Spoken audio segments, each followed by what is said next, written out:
I didn't put it in this, but we'll call the question for that up here. So I'll do that, and then Amelia will take over. Wait, when is the takeover slide? So here, let me first save this file. Save, forward to Chris.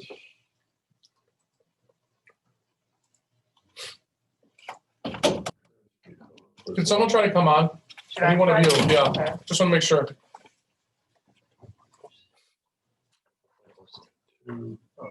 Okay, this would be version 2. It is a unique opportunity as we are about to participate in our first ever virtual General Assembly at the Communion of St. Nectarios Greek Orthodox Church.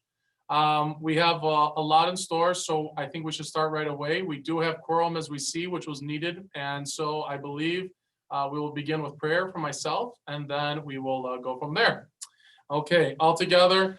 Our Father, who art in heaven, hallowed be thy name. Thy kingdom come, thy will be done, on earth as it is in heaven.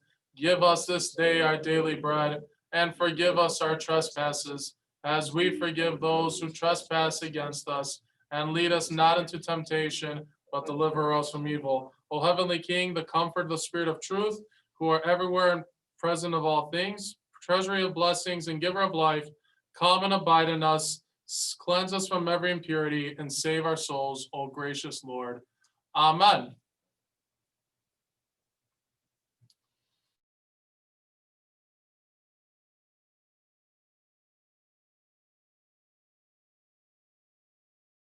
George Reimnitz to begin the General Assembly.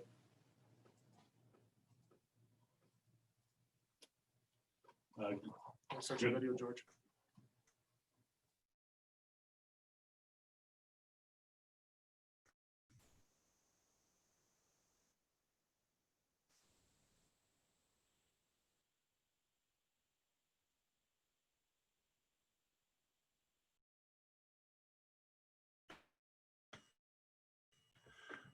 Resources here for St. Nectarios, where we'd much rather have this meeting in person. Sorry, we're getting a little feedback in here. We'd much rather have this meeting in person. We'll do so here in this environment. We're going to go through the agenda for today with an opening prayer. It will be where we start, and then we'll go forward to have the nomination of the assembly chair, and then we'll move on from there. So we'll go to Father Chris for the opening prayer, which we already had. Sorry. All right. So the first order of business. Well, just a one moment, please. Okay. So the first order of business would be the nomination of a General Assembly chair. And is there a nomination for that chair, please? I'd like to nominate Amelia Roper. So there is a nomination on the floor for Amelia Roper. Is there a second to that nomination? There's a second for that motion from George Matthias. The first was Aaron Gannis. Is there any discussion? And by the way, if you do have, if you want to have discussion on anything throughout this meeting, please do so through the chat box, or actually do raise your hand in Zoom, which I think is the best way to do it. So with no questions, we'll call the question. All in favor of Amelia Roper being the General Assembly chair, please signify through a raise of your hands through Zoom, or actually through this poll that has just popped up on your computer. And if you're against, vote that way as well. And you have a minute to respond to this vote.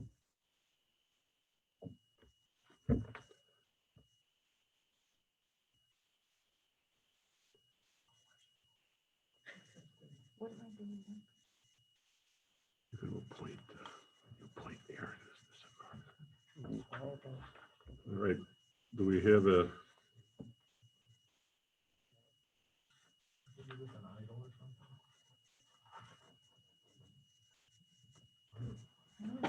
Turn it on.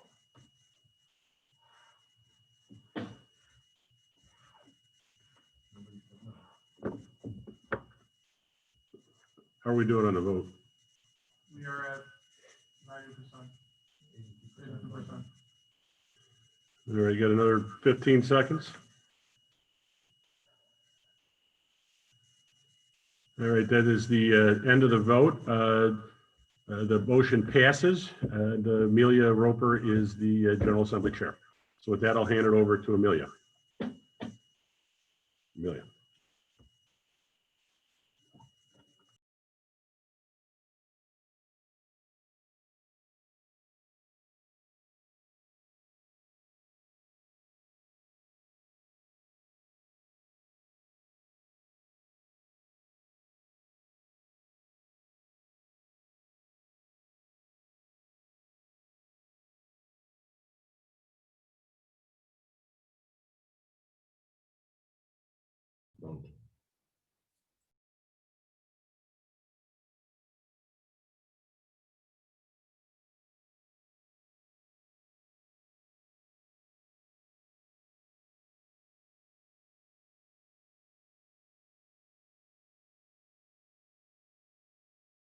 Meeting.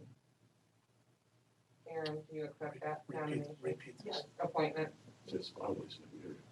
Repeat it again. Me. Yes. I'm repeating again that I would like to appoint Aaron Ganis as the recording secretary for this General Assembly meeting. Aaron, do you accept that appointment? Yes, Then Minutes. our next point of order is to approve the minutes from the last General Assembly meeting that were sent to everyone via email earlier in the week. And there has been one correction made to those minutes. The chair of that General Assembly meeting is correctly stated as Dennis Costas. So do I have a motion from somebody to approve the minutes of the last General Assembly meeting with the correction as noted? I do. George Matthias. George Matthias. Do I have a second to that motion? I'll second that motion. Are there any questions? We have to go slow because people are going to ask questions.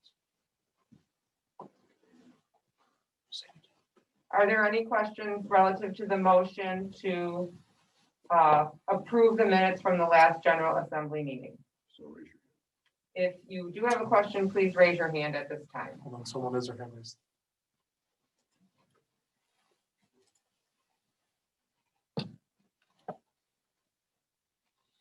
Still shows you as the presenter, I think. What are the questions? The call question. No, there's two questions. The Hold on, hands please. are raised. Okay, Elias Cristoforo. Elias, we are unmuting you. Can you please ask your question? Still muted. I'm asking you to unmute Elias. Please ask your question. I'm sorry, Father, that was a mistake. I have no question. I'm sorry. Thank you. Marcia, you had a question? Please unmute yourself. No questions. Call question. Call to question. All of those in favor, please raise your hand or take the poll.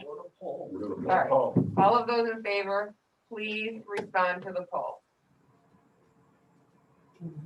respond to the poll.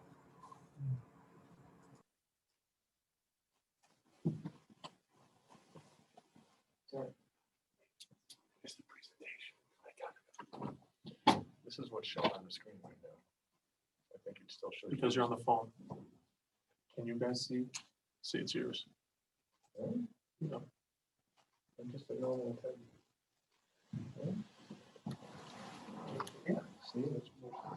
nobody's- Did you already vote? Yeah. I did.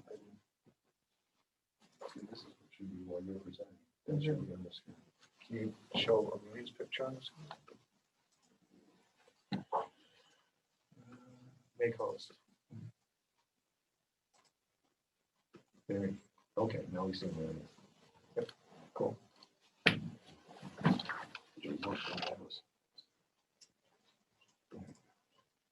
Okay, you're at 63 votes.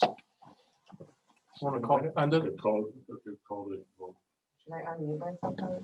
No. No, you can speak. You're on the speaker. Okay, so pass. The motion has passed. Next order of business, state of the church. The next order of business, I will turn the floor back over to George Reines to give us an update. George? Thank you, Amelia.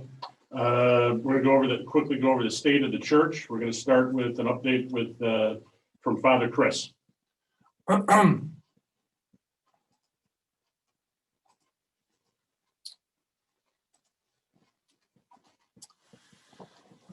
Hello, everyone. Again, it is a pleasure to be with all of you today and for our General Assembly. This is obviously an unprecedented time in our church's history.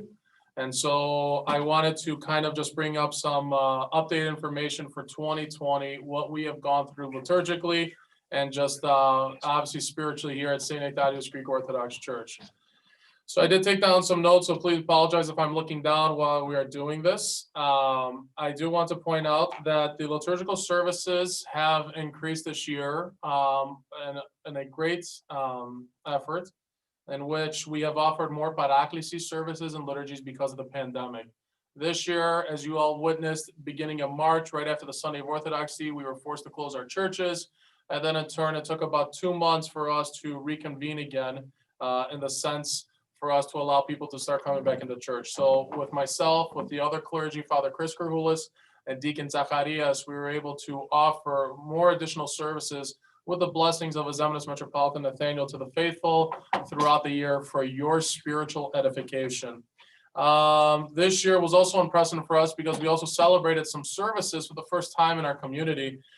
We celebrated the translation of the relics of St. Ignatius on September 3rd with a small type of vigil, in which it was a great blessing for us to participate since we also have the relics of St. Ignatius in our holy altar. And knowing that he is our patron saint and he's also the saint for healing, especially not only with all the diseases, but with cancer especially, it has been something important for us to participate and celebrate in with these divine services.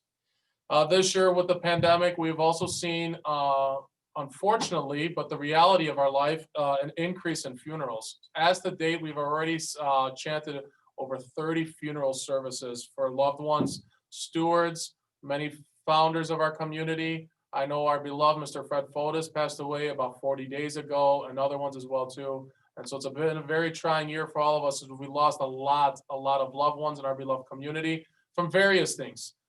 Many of age, many of illnesses, whatever the case may be, but we have lost them. And we truly pray that our Lord will grant them eternal rest and may all of their memory be eternal. Naturally, weddings and baptisms have been significantly decreased this year because obviously with them not even having to have more capacity, more people, many of them have rescheduled for 2021.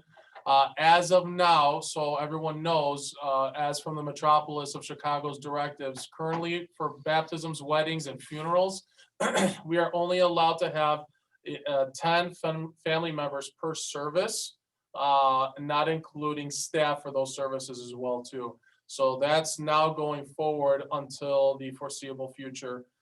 Most of the efforts and directives that you see from the metropolis of Chicago follow the directives of the state of Illinois. So whatever tier or whatever category we are in, usually the metropolis of Chicago follows suit and does it more so by a state-by-state directive and not a uniform metropolis directive going forward from there.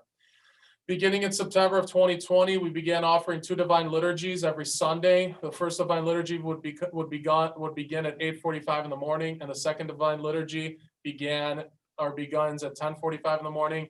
For the first two and a half months, it's been a great success because many people have been able to participate since we're only allowed to have 25% capacity or 100 people, whichever is the less of the two. And so naturally, we are able to offer 2 divine services with having 90 people in each service. That's why we have the reservations at 90. And then from there, you are able then to sign up, call the church office, or go online. We do want to thank especially Father Chris Kerhulis for his efforts to offer the second divine liturgy, We thank Deacon Zacharias Zaharis for his efforts in the service as well too. I want to thank the chanters as well too. They have gone above and beyond. Mr. Tasso Nassis, our protopsalti, Mr. George Sarunas, Mr. George Iliopoulos, Mr. George Butiritsas, and naturally our Renaissance and all-around man, Mr. Peter Vikos, for his love and effort to allow us to celebrate these services in every capacity. We do obviously then remind ourselves to keep in our prayers and his memory eternal for Mr. Fred Fotis, as we miss him at the chanter stand. He has not been able to be there to chant with us, but he is now chanting with the heavenly choirs in the kingdom of heaven. Going from there, because of the liturgical services being offered at a minimum capacity in the spring when the pandemic first happened, we then installed a live stream service. It's from a Mevo Pro camera, in which, as you can all see, when we offer from our Facebook, social media, and our YouTube live channel, you can hear some great quality. Our video is good, but it can always be a better quality video, but it's at least for the beginning for us so that all of you can be edified and watch the divine services. And at the same time, for any type of speakers, presentations, sermons, meetings, anything else, we are able to now offer that for our faithful and for our greater community to participate and be a part of. So we thank all of the donors, those who have helped us to install that live stream service, as well as the installation of new microphones. We were able to purchase new microphones that were desperately needed as the other ones had become obsolete, and thus in turn were not be able to work at their full capacity. Now, as you can hear, probably the last 2-3 weeks, a amplified sound that sounds much clearer and crisper, and we thank all those people who donated and helped put together all of those efforts for our church and for our system.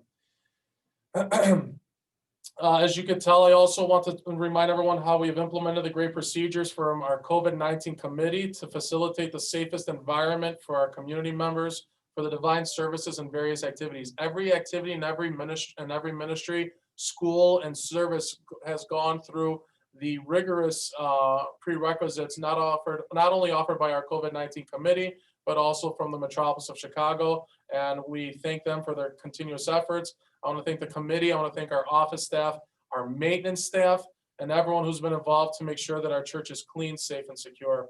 Naturally, from the metropolis of Chicago standpoint, they have worked extensively with different philanthropic and COVID-19 relief efforts to help the various parishes, and then to continue to edify us spiritually, and with the blessings to give us the opportunities to do everything that we knew we need to do for our beloved community and for every community in the metropolis of Chicago. The Archdiocese as well is doing their best in their own levels to express these efforts. We thank the Archdiocese and them for helping us and guiding us. And we did participate in the Clergy Lady Conference, which was a virtual one that happened in September. And from there, we then continue on as we work from there. I just want to kind of leave everyone off with, just a few words of encouragement to kind of remind ourselves to continue to be persistent and full of prayer and effort. You are going to see a very detailed slideshow presentation shortly from our committee members and from this wonderful parish council of our beloved community. And I just really am very humbled and thankful for the efforts of everyone this year. If it wasn't for every single one of you, our stewards, our benefactors, and everyone who helped participate, support us and strengthen us, not only with your stewardship of time, talents, and treasures, but with your prayers and every devotion that you've offered, our community would not be in the state that we are in, which is actually in a quite positive state as well. So I thank all of you. I thank our parish council. I thank our members for our General Assembly today, and each and every one of you for being with us today and participating in this wonderful virtual General Assembly. Thank you, Father, for that recap. Indeed, it's been a challenging year, and I know we're all in this together, and we've had to persevere. Thank you for your hard work, and as well as that of Father Chris, too. You all provide us with a lot of inspiration to get through these difficult times. So thank you very much.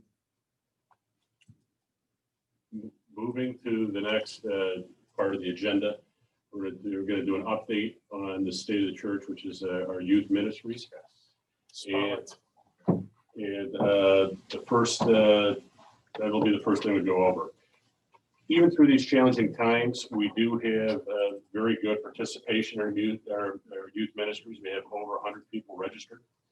and as part of the effort.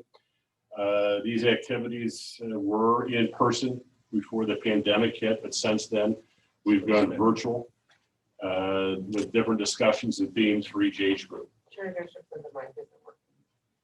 The mic is not working. Then It looks like George froze. I'm froze.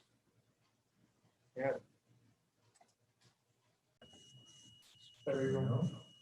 Is it better?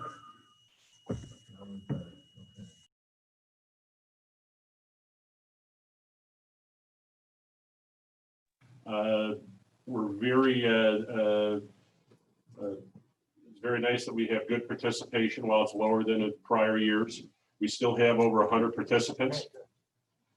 And these meetings were held in person prior to the pandemic, but now we've gone completely virtual. The focus of our youth ministries continues to be on Christian stewardship and philanthropy. Today, we participated in a number of events through that group, participated in an angel tree program in both last year and this year for 50 children that were donated to the Palatine Township. We participated in making Thanksgiving baskets for over 60 families.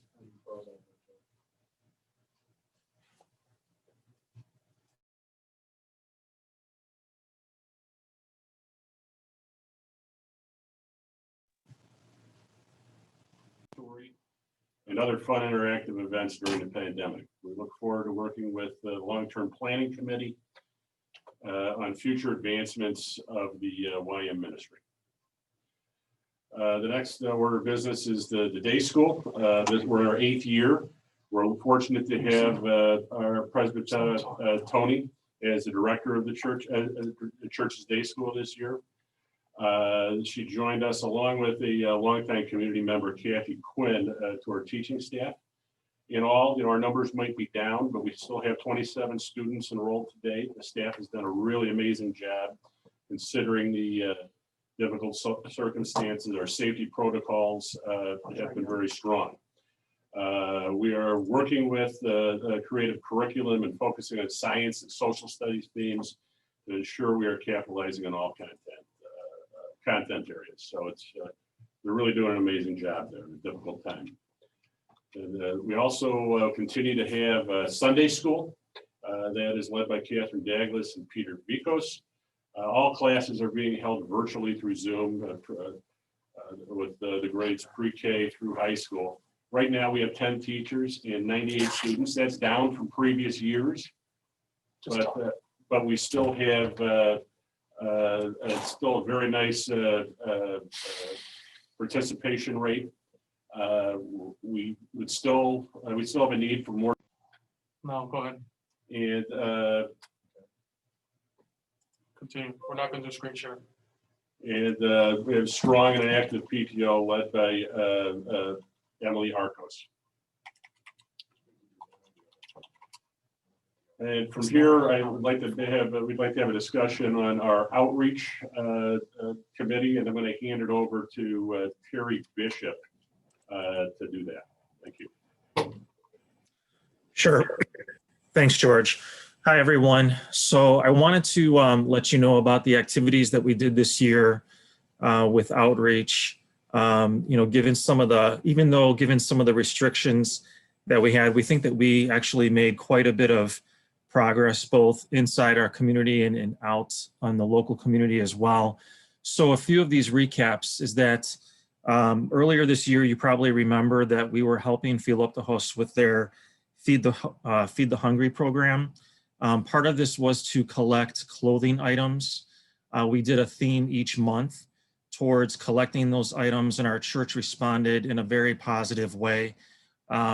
So we're hoping to resume that in 2021 and then be able to participate in their collections and organization of it into the giving of the backpacks to the homeless in July of 2021 and resuming that effort with Philip the Host next year. Other items that we did is that our church responded very well to different other types of collection drives. So in October of this year, we did another collection drive with the Palatine's Pads location by where information or items were collected at the church. And then an entire carload of materials were taken over to that location where it consisted of toiletries as well as shelf-stable pantry items. So other things that we did was that we hosted an informational session for people that were interested from our church in participation with pads, by where they can learn more about how to do that in a more direct, rolling up their sleeves kind of way. And so we had approximately 20 participants to learn more about that. And then as those locations open up, probably again next year is when people would have the opportunity to do that. In addition to some of the outreach in the community, we've also done what we call inreach, which is that we have several people that have been receiving a meal train for those that are in need of having meals cooked by our parishioners and then delivered to their homes. So that way then, due to various circumstances, we have a number of people that are responding to cook meals approximately 2 to 3 times a week, at least through the end of the year. So that's absolutely wonderful. Other things that we've been doing in terms of inreach is offering rides to seniors. So we have a driver pool of people that are available, by where if you know someone that needs a ride to some type of appointment or a store or another errand, but is afraid to drive, they can contact the church and we can link them up with a driver pool that's available by where they can get that assistance. Finally, just to round out a few other things that we've been doing. So we successfully hosted a blood drive at our church, by where we had over 40 participants. And so each participant that donates blood, that blood can be used to save the lives or to be used in transfusions for up to 3 people. So those 40 people that came in and donated their blood had the potential to really have that blood used for about 120 people. And that blood is used not only within the local community, but wherever it's needed around the country. We're currently coordinating a Christmas drive with the Orthodox Christian Clergy Association to sponsor 50 children whose parents, unfortunately, are in prison. And so these 50 children have indicated different things that they'd like for Christmas this year. And our community has really stepped up to sponsor these children so that no matter what circumstances their parents are involved in, they can try to have a nice holiday season. So really thanks to all of you, our parish and our community, all of these things are being done through the generous donations of the parishioners themselves. So even though monies were allocated in the budget for these activities, those monies remained untouched. And so through a recent meeting with the Outreach Committee and with approval of the Parish Council, those monies are going to be spread out amongst 4 organizations to receive a donation from our church by the end of the year. And those 4 organizations are a mix of both in the local community as well as within the Orthodox faith itself in the Chicago metropolitan area. So those 4 organizations are the Palatine Food Pantry, the Palatine Pads Shelter Program, and then the other ones that are available, or the ones that we'll be supporting from an Orthodox standpoint, include HOPE, which is a new organization which has been created by the Chicago metropolis. It stands for Humanitarian Outreach and Philanthropic Engagement. And then the other one is through the IOCC with the Orthodox, or the International Orthodox Christian Charities. So to summarize, our outreach ministry has certainly experienced some challenges in terms of how we would normally be operating. But as we find our new footing and gain traction, there's still a variety of ways in which we're supporting our outside community as well as inside our community as well. And if you've got an interest in becoming part of the outreach ministry, we do our meetings on a monthly basis. The first Thursday of the month at 7 o'clock via Zoom. So we'd love to have you participate, and you can watch for announcements in the church bulletin. Thank you.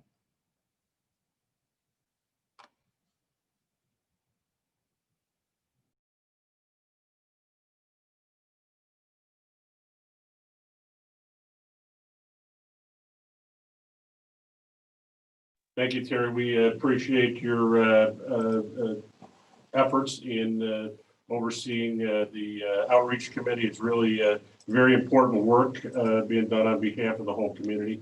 And, we all thank you very much. Also, another group that has done a lot, for both our local community and, with the Greek Orthodox community is our Philoptochos. A lot of times they work in concert with the outreach committee, but they also do things on their own on behalf of the church.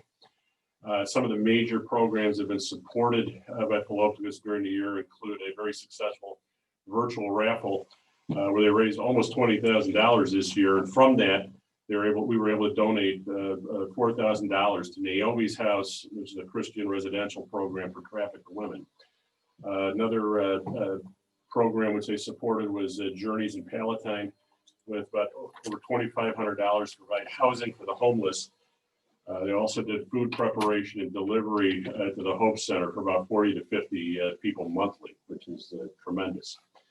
Financially, they have supported local families with rent and utility payments in the amount of over $6,500 since the beginning of the year. They're participating in Thanksgiving outreach to the Palatine Township, providing gift cards in the amount of $1,200 for turkey dinners. They've held a successful book and puzzle drive to provide the Schaumburg Township senior citizens with these items. And they're providing Christmas gifts to multiple families and supporting the metropolis of Chicago Philoptochos Philanthropy Fund in the amount of $1,500. It's truly great work that they're doing on behalf of the entire community. So I'm going to go back because we were having some difficulties here with the screen share. We've had to eliminate that. So first of all, we're going to go ahead and email that out to everybody so they have it, so they can look at it after the meeting.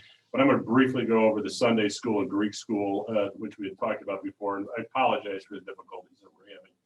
But the Sunday school, which is led by Catherine Douglas and Peter Vikos, all the classes are being held virtually right now. The participation is down from previous years, but it's still very strong. We have 10 teachers and 98 students. In fact, the participation is strong enough where we're actually looking for, they add another 2 teachers as well as a couple of substitute teachers. So if you're interested, please contact and reach out to either Catherine or Peter. I'm sure they'd love to hear from you. They're doing great work there to keep that moving. In the Greek school, which is led by Dr. Mary Zaharis Dikonasa, we have 5, we're doing in-person classes for that. We have 5 classes of pre-K through 6th grade, 52 registered students, which is down from previous years, but that's understandable. Although we feel that the way that we're doing it is very safe. We're following all COVID protocols. We also have a strong and active PTO, which is led by Emily Arcos. We're thankful for everybody's efforts to maintain a Greek school through these difficult times. In addition to the Philoptochos, we have several other ministries, some of which we haven't been able to participate in through this year, which would include like the bookstore, the coffee and games, choir, since we're not able to have in person, they're not able to have them, but COVID, that wouldn't be a good thing with the COVID pandemic we're going through. But our other ministries continue to be vibrant. The adult religious education is being done virtually with strong participation throughout the year. Our chanters and absolvers have continued to help us to have a great liturgy, celebration of the liturgy. Our acolyte program is still running strong. They help out our fathers as they go celebrate the liturgy and help us to do other sacramental services. The Guild, which is led by Lucy and Steve Raftis, we have like 7 groups and around 60 participants, and they've been vital in helping us to continue to have services in person. Really a lot of hard work there. So thank you to everybody that's been involved in helping with that. We're still looking for more help. If anybody would like to participate, please reach out to Lucy and Steve. And, of course, we had our Parea group where we had many great events that have been put together through them. But unfortunately, we're not able to do that in this environment. But, we're thinking about getting creative with some of the things we might be able to do going into next year, depending on how long this pandemic continues to affect us. Despite the pandemic, we've still been able to hold a couple of events. It's been a very challenging year because, we had our Greek Fest canceled, our annual fundraiser smoker, our social, the fashion show, all these parade events, but we still, we had the Glendy, which occurred prior to COVID, and that was very successful again. It was a very fun event that was well attended. We raised over $10,000, which is terrific. The golf outing, which we had originally canceled and we had to reschedule. We had a lot of people put a lot of time and effort into making this a success, despite the challenges presented by COVID. We had over 90 participants in the golf outing. We raised approximately $10,000, and it was a fun time had by all.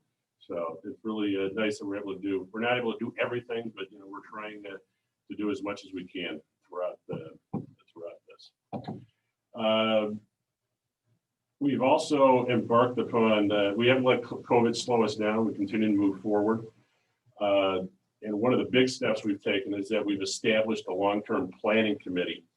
It's a newly formed committee this year. They're launching a survey, and they're going to provide analysis and development of a plan for the long-range health of our community. This committee is chaired by Joanne Elliott, Effie Stoika, and our own Amelia Roper. The committee consists right now of 25 plus members. The meetings take place on the third Tuesday of each month, and all are welcome to attend. A survey will be sent out shortly to the entire community. I think we're going to send it out in January. Please be on the lookout for it. We want to hear from everybody. Upon completion analysis, a recommendation of the long-term plan will be made to the community, and hopefully by this spring. The planning for the long-term health and growth and vision of our community requires the input from all of us. So please be sure to complete those surveys. This is, it's for all of our betterment. So thank you to everybody who's involved in that process. I think it's really a terrific step, for our community to put something like that together. It's really a great effort. We've been through a lot. Before we go on to the financial portion of the meeting, I was going to ask if there's any questions about what we had just covered. And if you do so, please raise your hand. or type. Do we have any questions? Okay, we'll move along to we're going to hand it over to shortly to our treasurer, Matt Stankiewicz. But beforehand, I just want to kind of give a little high-level view. I couldn't be more proud of our overall community and proud to be a part of the community for everything we've been able to accomplish over the past 2 years. I think just a little less than 2 years ago, we stood in front of you and talking about how we were in a situation where we had zero money in the bank. We had a $50,000 line of credit, which was fully drawn. We were several months in arrears with our assessment with the Archdiocese. We had creditors that we were putting off because we didn't have the resources to pay them. Since that time, we got through we made a lot of good steps in 2019, and this year with COVID throws us a huge curveball. We didn't have our Greek Fest, which was a tremendous hit to our fundraising, along with other fundraisers that we normally do, let alone the fact that we were unable to have traditional church services through our regular liturgies and even Easter that impacted us. But the community has really come together as a family to support their church, and I couldn't be more proud to be a part of it. And it's I think the bottom line is, despite all these challenges, I think we're really in a good position going into next year. We do have challenges that are going to continue going into next year because we don't know when we're going to return to some semblance of normalcy. But I'm confident if we continue to come together as a family, that we'll be able to get there. So with that, I'm going to hand it over to our treasurer, the state. This didn't freeze up. Okay, hold on. Matt, you wanna put your video on? Don't worry, just do your video. You can talk.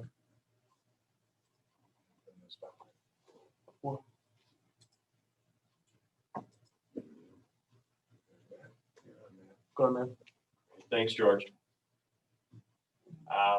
So as you all know, 2020 has been an exceptional year. When we first shut down, we really didn't know what to expect.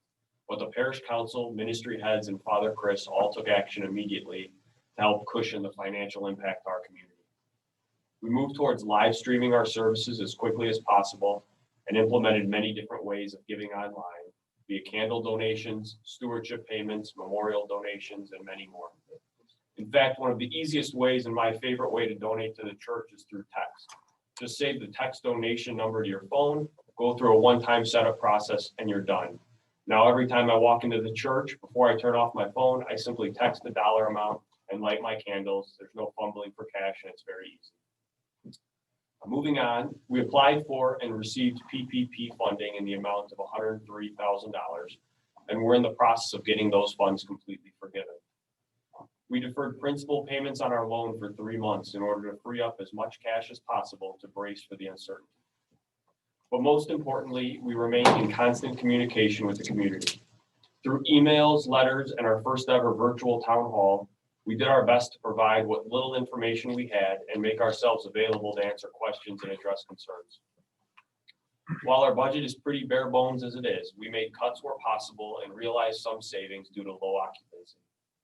Despite careful considerations, when it became apparent that we wouldn't be able to have our many fundraisers, and the Greek Fest committee decided not to proceed with the festival, we reached out to the community and expressed our need to recover those funds through an enhancement of everyone's stewardship. Many stewards stepped up and thoughtfully added to their stewardship commitment, vowing to take care of their church home in its time of need. We also received many donations this year for memorials to pay down our mortgage, and from stewards and friends that had passed away but remembered St. Nectarios in their wills. Through their example of love of their church, we humbly ask everyone to consider St. Nectarios in their planning. For all of these reasons, not only is our community coming out of 2020 unscathed, but with a projected surplus of over $100,000. Thank you for your support over this year. It's important to remember that our work is not done and we're not out of the woods by any means. Further shutdowns by the state keeps much of 2021 a mystery. And as you will see, planning for next year is very difficult as we still don't know what will or will not be allowed, and we don't have any timetables. Not only that, but we still have a mortgage of $2.4 million outstanding. We have so much room to grow and expand our ministries, we cannot stay stagnant. We are thankful, however, that we can meet these challenges with a small cushion in our bank account to help absorb the uncertainty of next year. Thanks. Are there any questions to the 2020 financials that were sent out? Raise your hand if you have any questions or respond in the chat.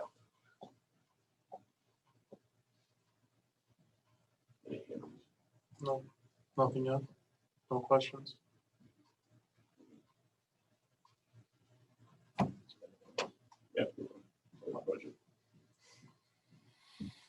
Okay. Okay, then we will move on to the 2021 budget that was emailed out to everybody. I want to start off by giving credit to the Budget and Finance Committee for their work on putting this together. The discussions surrounding this budget were not easy ones, as you will see.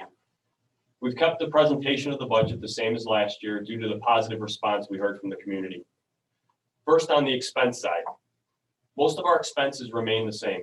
We took a very conservative approach and budgeted our expenses as if the church would be fully operational with no restrictions for the whole year. Unfortunately, it seems apparent even from now that that will not be the case. While the church remains shut down, we expect to realize some small cost savings in security, utilities, and payroll. The budget reflects our continued commitment towards our ministries, our youth, and our outreach.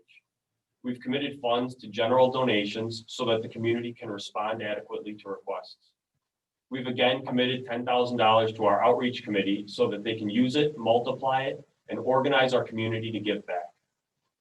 We've expanded our philanthropy and rebranded it the Helping Hands Fund so that Father Chris has the ability to disperse funds to those coming to him in need of aid. We also have plans in the works to expand this to a community-wide effort to help each other. This is extremely crucial at this sensitive time. We've continued our financial commitment to our youth program and expanded that commitment so that we can offer Sunday school to all children that want to participate free of charge. The real tricky part of the budget is how we're going to pay for the continued operations of the church. Our same conservative approach spilled over into the revenue side as well. On this end, we had to make some assumptions about what is likely possible next year. We budgeted all donations roughly in line with their long-term trends. We lowered our candle and tray revenue out of the reality that our whole community cannot worship and give together every Sunday. We did, however, increase our stewardship budget. This is due to the tremendous response from our summer letter and our growth. True Christian stewardship, as this community has demonstrated, is the way forward for our community. The fundraisers were the tricky part. Remember that this is only a budget, a plan of what we can reasonably expect financially in the coming year. No final decisions have been made on any events. It looks unlikely that we'll be able to have a Glendy this year, as it's our closest event. We were hoping to move and rebrand our smoker this year, but given the uncertainties, we can't count on doing that effectively in 2021. We decided to budget Greek Fest at what we felt was an appropriate amount for a drive-through Greek Fest. God willing, the pandemic will pass and we will be able to have a full event, but we budgeted at least $60,000 to come in through that event. Last, we budgeted $20,000 for the social. It's our sincere hope that we will be able to come together by the end of next year and celebrate being reunited. This leaves us with a projected budget deficit of $108,000. This should not be met with despair, however. The Stewardship Committee has recently sent out a letter to the community regarding 2021 stewardship. We have a very large and very vibrant community. We know everyone's finances are different and not all are able to give more at this time. But for those that are able, if you can increase your stewardship at least $34 a month, and if you can give even more than that, please do. We would be able to make up for all of our lost fundraisers and move towards a budget that's 100% funded by stewardship. This would allow us to free up our fundraisers going forward to pay for other things and our continued growth rather than our operations. And if everyone embraces this stewardship philosophy, and we have faith that everyone will, then we will be able to overcome this projected deficit. Now I'd like to take any questions on the 2021 budget. Either respond in the chat again or raise your hand. First, I turn it back over to Amelia. Ask for a motion. You have search a video.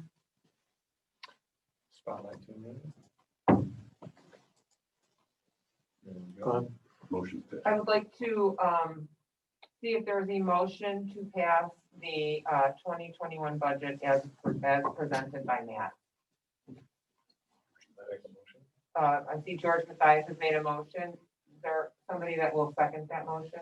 Marcia Cerritos did, and Lori Buteritzas. Okay, we have Lori Bucciditas. George, okay, we got plenty. I would like to see if there's any discussion.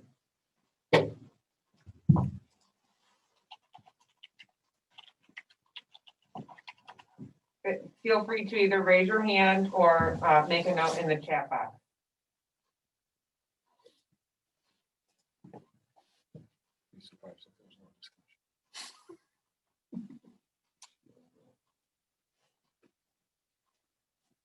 No questions? Any questions? No discussion, anyone? Call the question. Call the question. Yeah, call the question.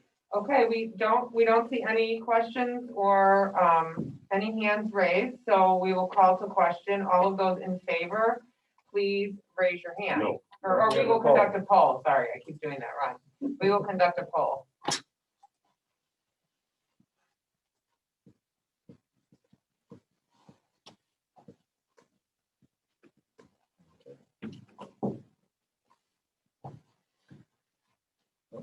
So far.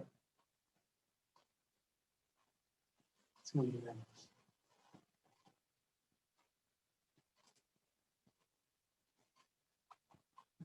There's 30 seconds left to respond. Go ahead and answer. 30 seconds. We have additional 30 seconds left to respond. We have 77% have responded so far.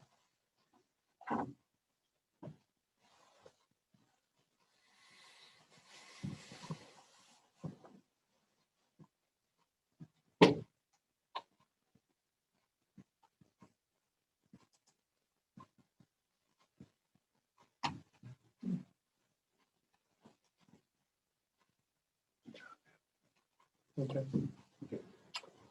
Motion passed. We see that the motion has passed. Thank you, everyone. I will turn it back over to you. New business. Oh, Is there any new business? is there any old business at this point? If so, raise your Please raise your hand or send a note in the chat box.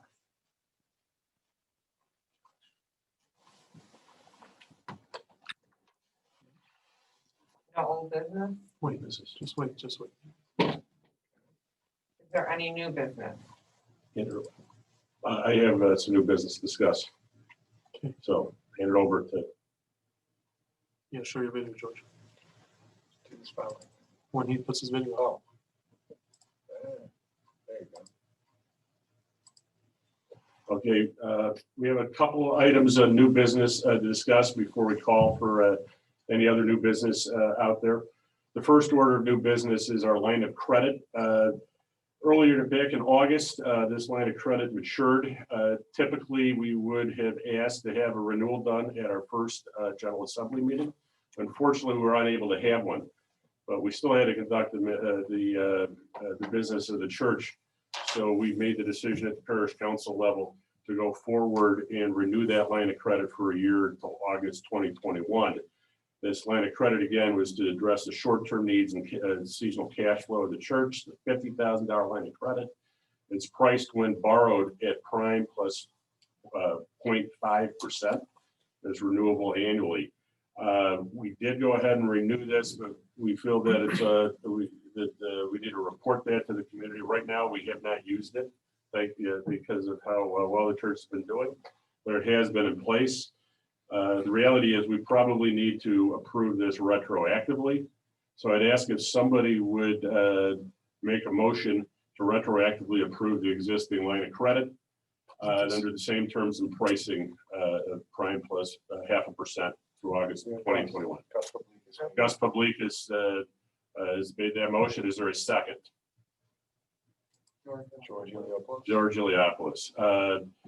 Any discussion on this? You might just raise it for a second. Okay. All right, let's call the question. All in favor of approving this retroactively, please answer the poll. Or if you're against it, you can answer the poll as well.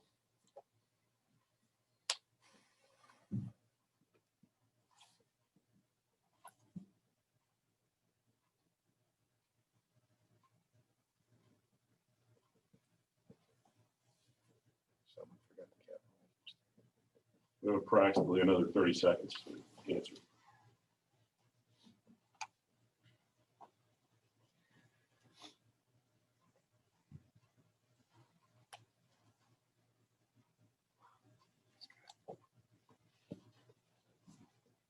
While we're answering, and thank you again, everybody, for bearing with us. It's our first time trying something like this. We've had a couple of fits and starts, and we really appreciate your patience. We're almost through, because I know we've had everybody here for a period of time, so thank you. Okay, that's it. All right, the motion passes. Thank you, everybody, for participating in that vote. The next order of new business is that we still have a mortgage out on this property. The current mortgage as of the end of October was a little over $2.4 million. American is $2,418,914 to be exact. Our pricing on that mortgage is at 4.25%. We have a monthly payment of principal of interest of $14,692. This mortgage comes due in August of 2021. And it's the feeling of the parish council that instead of waiting until August, until that renewal comes up, to take advantage of the current marketplace to see if we might be able to get a more attractive rate now. While while commercial mortgages, it's a different market than you would have for a home mortgage. I don't think we'd be able to get a rate that's as low as you would, let's say, if you're renewing your home loan or refinancing it. But there might be some room to take advantage of the interest rate environment now to move down. We'd like to explore that. So I was looking for hopefully a motion to allow us to refinance the current mortgage with terms and monthly payment and the total loan not to exceed what is currently outstanding, and to continue on with the existing amortization instead of reloading it. So in other words, we wouldn't redo it like we've done, we wouldn't redo it and reload the amortization to take it back to what it was at 30 years, but we continue on, so we would only have a 25-year amortization left on this mortgage at the renewal. So I was looking for somebody to hopefully make a motion to Oh, Jim and Georgia, quick and yes. Jim and Georgia Cook, yes. Is there a second?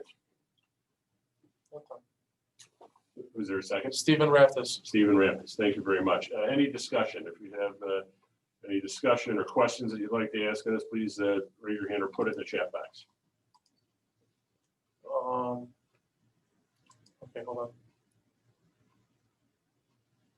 Steve Raftis, I'm asking you to unmute so you can ask your question. No, I was just seconding. Okay, thank you, Steve.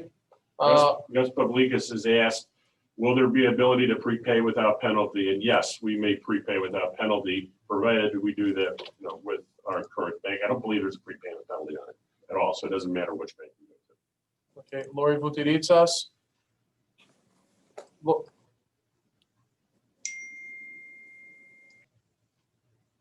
Lori, could you speak? You have your hand raised? Lori, you're unmuted. Do you want to speak? Yes, no? Okay. George Corizis, you have your hand raised. Would you like to speak?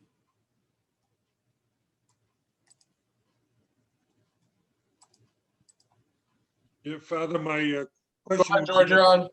Yeah, my question was about early pre-penalty, to Okay. pay it without a penalty, and that was answered. I'm good. Thank you. Publicus, Gus asks, are there any fundraising ideas to reduce mortgage? Well, are there any fun? We're always looking for good ideas to reduce the mortgage. And we believe that's going to be one of the many areas that'll be focused on by our long-term planning committee. The church here has many needs. So we have a beautiful yet aging facility that's going to need repair.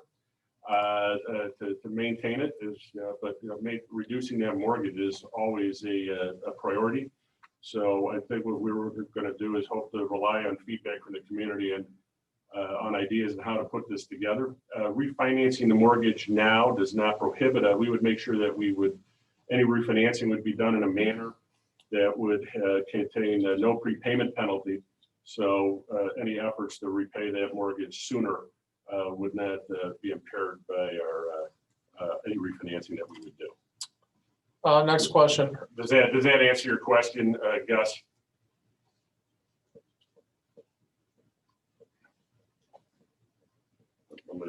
Okay. Thanks. Yes, it does. Thank you. Now, we do get a chat from Lori Vutiritsas, but her question, I guess, was already answered in the original participation. She's just confirming that we're not adding the amortization time. And no, we are not. We are just extending it for 5 years under the existing amortization period. Our goal is to and actually that original amortization period might even be less than 25 years when we do it, because we have received some pay downs to this mortgage that have probably lessen it even more. So we are not going to extend that amortization. Okay. All right. Call the question. Amelia, call the question. Call to question, please use the poll to vote in favor of or against the current mortgage amortization and the amount not to exceed what is currently outstanding.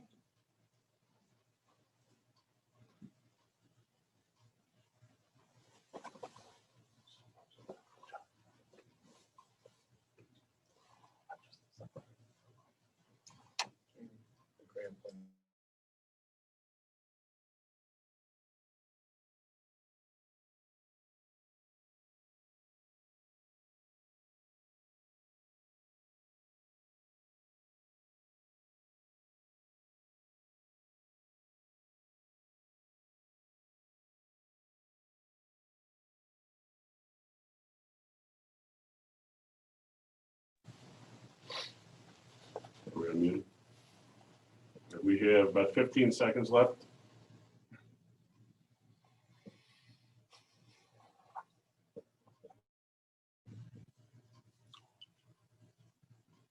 Eighty-four percent have responded. We have The about, motion passes. the motion has passed. In effect. And return to George for the closure of the meeting. Well, we have one more item of new business before we go out to the community that we need to address. And that is parish council elections. With COVID, the metropolis has given us the option to either hold a parish council election or extend the existing parish council terms who are coming up this year for another year. Fortunately, our bylaws do allow for us to use absentee ballots. So if somebody would like to make the motion, I would suggest that we conduct the parish council election this year for the 2-year term starting in 2021, utilizing an exclusive absentee ballot format. We would do so through either mail-in ballots that we would devise a way to do that. So it would be in a secret ballot. So perhaps you'd have an inside envelope with an outside address, or you just drop it off or have it mailed into the church. We're also coming up with ways to maybe do it through email so that we wouldn't have to have any in-person voting for this type of event. The other option would be not to have that and just extend everybody's terms. To me, it's important that we try to maintain some semblance of normalcy. And so I was wondering if anybody would like to make that motion, which would be to conduct the parish council election for the 2-year terms. I'll make the motion. George Mathias has made that motion. Is there a second? George Eliopoulos has seconded it. Are there any questions to this? Please put so in the chat box.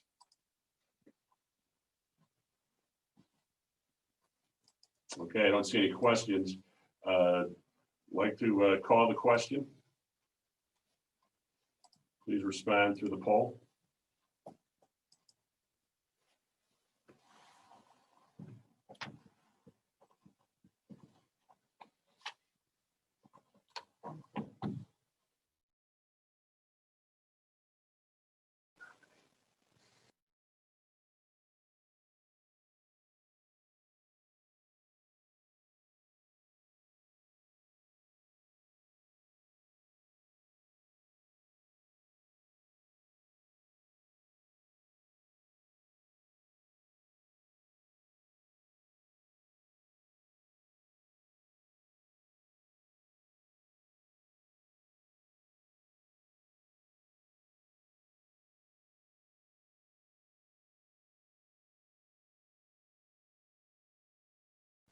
Are we unmuted?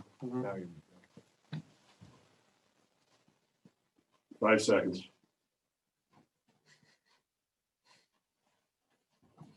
The motion passes. We will be having a parish council election. We need to have a nomination for an election committee. And I've received the nominations here of Leah Calamaris. Also received the nomination for Cindy Varon. And we also have the nomination for Christina Sarantopoulos, all of which have also accepted. Are there any other nominations for this election committee? Please do so through chat. And George Eliopoulos, I see your message. I will address that after this. I forgot to address that earlier. Okay, all in favor? We're going to have a vote to elect that committee as presented. Please answer the poll. This will be presented.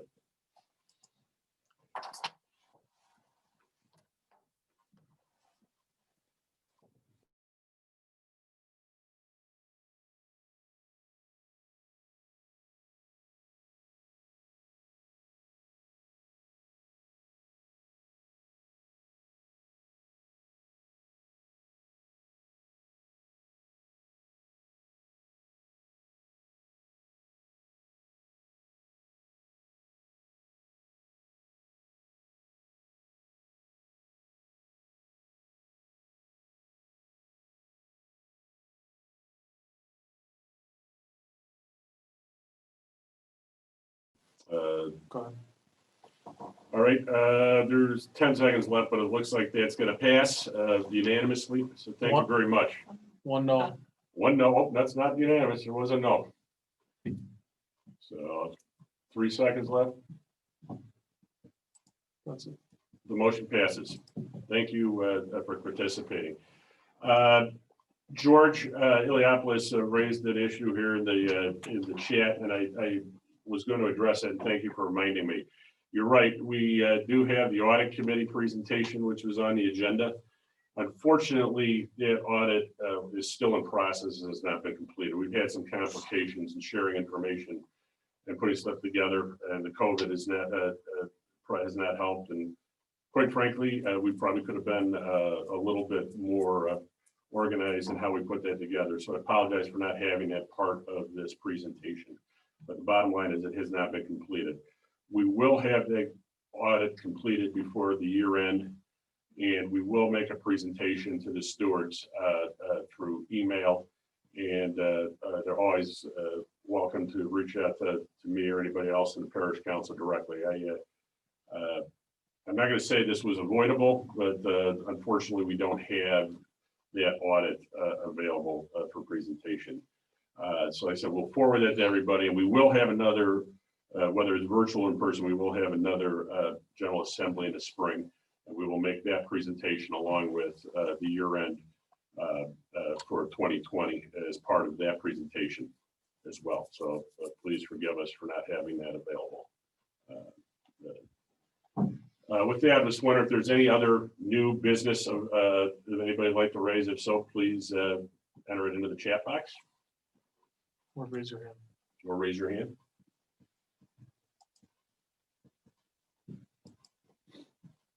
Anything? All right. With that, I'd like to, is there a motion to adjourn the meeting?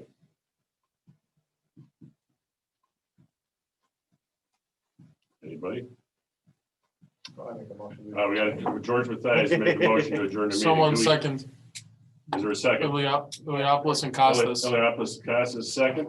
Okay, Choose one. Choose one. so unless anybody has any issue, do we have to act vote on this? No, so we will adjourn the meeting. We're going to have Father close us out with a prayer. And thank you very much, everybody, for participating in this event and bearing with us through the process. So thank you, everyone. I want to thank the parish council. I want to thank George Reimnitz and everyone's efforts today.